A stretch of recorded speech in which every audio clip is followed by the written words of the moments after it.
السلام علیکم ورحمۃ اللہ وبرکاتہ۔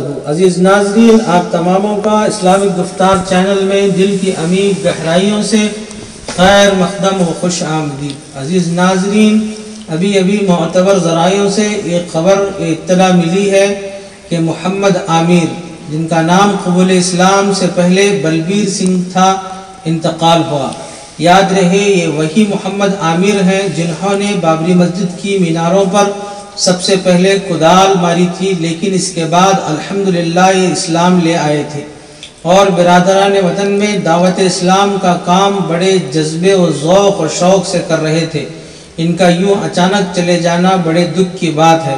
اللہ سے دعا ہے اللہ تبارک و تعالی ان کی مغفرت فرمائے، اعلیٰ علیین میں بلند مقام عطا فرمائے اور ان کے دعوتی خدمات کو شرف قبولیت سے نوازے اور امت کو ان کا بہترین نعم البدل عطا فرمائے، آمین یا رب العالمین۔ عزیز دوستو، اس خبر کو اپنے دوستوں تک ضرور پہنچائیں۔ جزاک اللہ خیر، اور ہمارے چینل اسلامک گفتار کو ضرور سبسکرائب کریں۔